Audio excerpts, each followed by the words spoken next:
오후 예배 함께 하신 우리 성도 모든 여러분들께 하나님의 은혜가 충만하시기를 간절히 바랍니다. 우리는 오늘도 1부 예배부터 시작해서 3부 예배에 이르기까지 예배의 순서 가운데 있는 참회의 기도를 드리며 주님 앞에 예배를 드렸습니다. 우리가 왜 참회의 기도를 드려야 할까요? 다 아시다시피 우리는 하나님 앞에 죄인이기 때문입니다. 우리는 하나님의 자녀라는 권세를 받았지만 그 동시에 죄인임을 항상 기억해야 됩니다. 앞서 말씀드렸듯이 우리는 죄인이자 하나님의 자녀입니다. 그리스도인들은 아직 교회를 다니지 않아 하나님의 말씀을 모르는 사람들과는 다르게 하나님 앞에 모든 사람이 죄를 지었다는 사실을 분명히 알고 있습니다. 죄와 의의 사이, 그리고 죽음과 영생 사이에서 살아가고 있는 것이 바로 우리 성도들입니다. 하나님의 자녀이자 죄인인 우리 그리스도인들은 과연 어떻게 살아야 될까요? 오늘 말씀을 함께 나누면서 저희가 은혜 받기를 원합니다. 먼저 우리는 바울이 말하는 아담에 대해 간략하게 살펴볼 필요가 있습니다. 바울은 이 세상의 죄의 근원을 아담으로 보고 있습니다. 아담에 의해 인류의 전체가 죄와 사망의 권세 아래에 놓여 있게 되었다라고 바울은 말하고 있습니다. 아담은 하나님에 의해 처음으로 창조된 인류입니다. 그 아담에게 하나님은 창세기 2장을 통해 선악과 언약을 맺으십니다. 이 언약을 아담이 잘 지켰을 경우에는 하나님은 그의 후대에도 그 언약을 지키실 분이지만 아담이 그 언약을 파기한 것을 우리는 알 수 있습니다. 하나님의 명령을 거부하고 죄의 지배를 아담이 선택한 것입니다. 그 결과 우리는 지금도 죄의 지배가 만연한 이 세상 가운데에 살아가고 있습니다. 죄가 이 세상 속에서 힘을 발휘한다는 가장 큰 증거 중에 하나는 바로 죽음입니다. 로마서 6장 23절 말씀을 저희가 화면을 보며 함께 읽겠습니다. 시작. 죄의 삭은 사망이요 하나님의 은사는 그리스도 예수 우리 주 안에 있는 영생이니라. 아멘. 죄가 세상을 지배하고 있기에 죽음이 있습니다. 바울은 또한 로마서 3장 23절에 이렇게 말씀하는데요. 모든 사람이 죄를 범하였음에 하나님의 영광에 이르지 못하더니 라고 기록되어 있습니다. 아담이 인류의 조상이 되기에 그 조상으로부터 이어져 온 그 죄는 지금 우리에게까지 영향을 끼치고 있다라는 것입니다. 아담의 범죄 이후에 모든 하나님의 피조물들은 죄의 지배 아래 살아왔습니다. 하나님께서는 죄의 지배를 당연히 여기고 죄책감 없이 살아가던 그들을 홍수 그리고 소돔과 고모라를 불로 심판하셨습니다. 바로 물로 그리고 불로 심판하신 것입니다. 하지만 하나님께서는 죄의 지배 가운데 죄가 죄임을 모르던 사람들을 포기하지는 않으셨습니다. 로마서 1장 19절에 보면 이렇게 기록되어 있는데요. 하나님을 알 만한 것이 그들 속에 보임이니라 기록되어 있습니다. 하나님께서는 그 당시에도 그리고 지금도 우리에게 하나님의 법인 양심을 통해 죄를 인식할 수 있게 해주셨습니다. 또 영적인 눈으로 보았을 때 하나님의 뜻을 알게 해주실 만한 많은 것들을 지금도 우리에게 보여주고 계신다는 것입니다. 그런데도 불구하고 죄의 지배 아래에 있는 우리들은 허망한 생각과 미련한 마음을 가지고 하나님께 영광을 올려드리지 못한 채 죽음의 형벌을 지고 지금도 어두운 세상을 살아가고 있습니다. 죄의 삭신 사망, 죽음은 육체적인 죽음을 뜻하기도 하지만 영적인 죽음, 삶의 무의미를 뜻하기도 합니다. 의미 없는 삶을 사는 사람을 보고 우리는 그 인생을 죽은 인생이라고 말합니다. 그리스도인은 우리에게 주어진 시간과 공간 속에서 하나님께 영광을 돌리는 것을 최우선적인 목적으로 살아가는 사람들입니다. 하나님께 영광 돌리지 못하는 그리스도인은 죽어있는 그리스도인입니다. 야고보서 2장 17절의 말씀에 행함이 없는 믿음은 그 자체가 죽은 것이다 라고 기록되어 있습니다.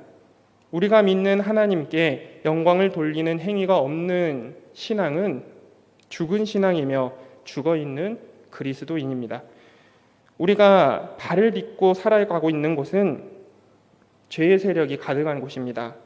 그렇기에 우리는 우리의 양심과 하나님께서 허락하신 영적인 눈을 통하여 현실을 바라볼 수 있어야 합니다. 우리가 드리는 이 예배, 그리고 우리가 행하는 봉사와 우리가 교회 안에서 하고 있는 특별한 사역까지도 모두 마찬가지입니다. 우리는 말합니다.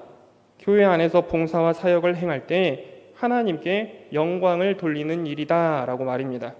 하지만 항상 죽음으로 우리에게 영향력을 끼치는 죄의 세력이 우리가 여호와 하나님께 영광 돌리는 것을 가로막으려 한다는 것을 항상 기억하고 마음에 새기시기를 바랍니다. 겟세마네에서 예수님은 제자들에게 이렇게 말씀하셨습니다. 마태복음 26장 21절인데요. 함께 읽어보도록 하겠습니다. 시작. 시험에 들지 않게 깨어 기도하라. 마음에는 원이로되 육신이 약하도다 하시고. 아멘. 예수님께서 제자들에게 하신 말씀을 우리는 기억해야 합니다.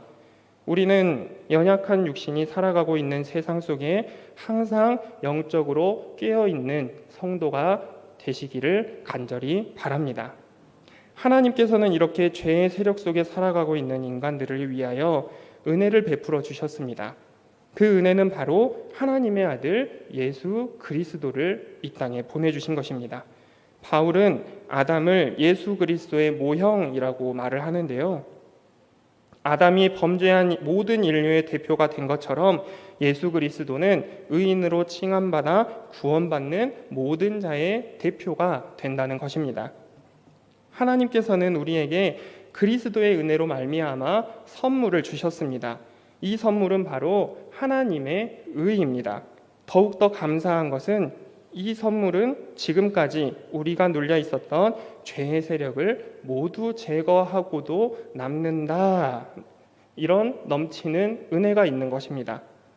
우리는 간혹 선물을 주면 그 선물을 받는 사람의 기뻐하는 반응, 또 되돌아오는 선물, 내가 선물을 줬으니 어느 정도의 작은 보상을 기대하는 마음들이 있기도 합니다. 저도 그럴 때가 있거든요. 하지만 진정한 선물은 아무런 대가도 바라지 않고 온 마음을 다해 나의 선물을 받는 그 사람을 진정으로 생각하여 준비하는 것이 진정한 선물입니다. 하나님께서는 우리에게 신실하신 하나님이십니다. 아무것도 바라지 않으십니다. 그분의 신실함으로 우리를 구원하시기로 작정하셨기에 그 신실함을 지키신 것뿐입니다.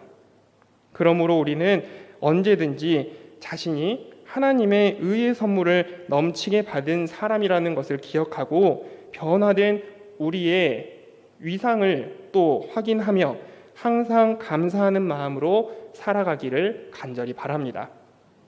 바울은 오늘 본문 17절에서 아담의 범죄로 인한 죄의 지배 가운데 살아가고 있는 사람들과 예수 그리스도와 연합한 사람들을 대조하며 예수 그리스도를 믿는 자들이 누리는 은혜와 의의 상태를 말해주고 있습니다. 본문 17절 말씀을 읽었지만 다시 한번 읽어보도록 하겠습니다. 시작. 한 사람의 범죄로 말미암아 사망이 그 한 사람을 통하여 왕 노릇하였은즉 더욱 은혜와 의의 선물을 넘치게 받은 자들은 한 분 예수 그리스도를 통하여 생명 안에서 왕 노릇하리로다. 아멘. 죄의 세력 아래 살아가는 사람들은 그 왕 노릇하는 죽음의 지배 아래 죽음을 두려워하며 살아갑니다. 육체적인 죽음뿐 아니라 무의미한 삶, 죽어있는 삶까지도 말입니다. 예수 그리스도로 인하여 의와 은혜의 선물을 넘치게 받은 사람들은 생명 안에서 왕 노릇할 것이라고 본문은 말씀해주고 있습니다. 왜냐하면 죄의 지배 가운데에 벗어나게 하셨기 때문입니다. 죽음이라는 형벌을 우리에게서 거두셨기 때문입니다. 예수 그리스도로 인해 생명 안에 있는 사람들은 자신의 삶의 목적을 분명히 알고 있습니다. 하나님을 영화롭게 하는 것, 하나님을 찬양하는 것, 그리고 나의 마음 가운데 있는 하나님의 나라를 이 땅에 재현해 나가는 것이 목적입니다. 그리스도인은 유한한 육체의 끝이 있다고 하더라도 우리를 하나님의 자녀로 삼아주신 우리의 아버지가 계신 하나님 나라가 있다라는 비밀을 알고 있는 사람들이기 때문에 우리는 세상과 반대로 소망과 희망이 가득한 삶을 살 수 있는 것입니다. 하나님의 은혜와 의의 선물을 넘치게 받으시기 바랍니다. 그리하여 예수 그리스도를 통해 생명 안에 왕 노릇하는 저와 여러분이 되었으면 좋겠습니다.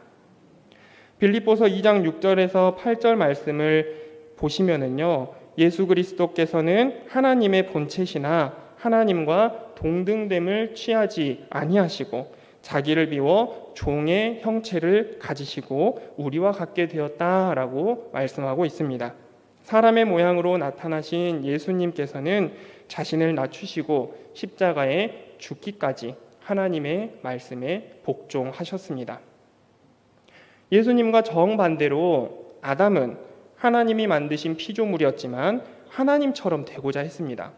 예수님은 또한 아담과 정반대로 하나님과 함께 계신 분이었지만 하나님과 같이 되고자 하지 아니하시고 자기를 낮추어 이 세상에 사람으로 피조물로 오셨습니다.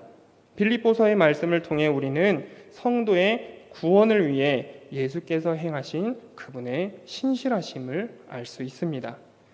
아담은 사단의 꼬임에 넘어가 선악과를 먹지 말라는 예수님의 명령을 자기 스스로 지키지 않기로 합니다. 스스로 하나님의 말씀을 어긴 것이죠. 하지만 예수님께서는 겟세마네에서 내 아버지여 만일 할만하시거든 이 잔을 내게서 지나가게 하옵소서. 그러나 나의 원대로 마옵시고 아버지의 원대로 하옵소서라고 기도하신 것을 우리는 알 수 있습니다. 사단의 시험을 이기시고 스스로 권세를 버리신 것입니다. 하나님과 동등하신 예수님이시기에 예수님께서는 하나님의 요구를 거절할 수 있었을 것입니다. 하지만 그러지 아니하셨습니다. 예수님께서는 아담으로 인해 죄의 지배 가운데 살아가는 우리에게 하나님의 뜻을 쫓는 의인이 되어 영원한 생명을 소유할 수 있는 길을 그분의 신실함으로 열어주셨습니다. 그런데 우리는 살아가는 동안 이 기쁜 소식을 잊어버리고 살아갈 때가 많이 있는 것 같습니다. 복음서에 나오는 바리새인들이 다른 예수님을 믿는 사람들을 율법이라는 것으로 묶어서 서로 정죄하며 죄의 속박에 스스로 결박되어 버린 것을 우리는 알 수 있습니다. 그런데 우리의 삶이 이러한 삶의 모습이 있지는 않습니까? 교회 내에서 성도의 모습을 보며 내가 하는 것처럼 해야지, 그렇게 하면 안 되지, 나도 은혜 받았는데 너도 은혜 받아야지 등등, 그리스도인이라면 마땅히 성도라면 이라는 수식어와 함께 율법을 들이밀어 정죄하고 있지는 않습니까? 그런데 이 율법은 성도를 정죄하고 그들을 억압하라고 하나님께서 주신 것이 아니라고 성경에는 기록되어 있습니다. 로마서 3장 20절입니다. 함께 읽겠습니다. 시작. 그러므로 율법의 행위로 그의 앞에 의롭다 하심을 얻을 육체가 없나니 율법으로는 죄를 깨달음이니라. 아멘. 율법의 행위는 의롭다 함을 받지 못합니다. 율법은 죄를 깨닫게 하는 데에서 그 역할이 멈추는 것입니다. 바울은 갈라디아서 3장 24절에서 율법은 그리스도께로 인도하는 초등교사다라고 말하고 있습니다.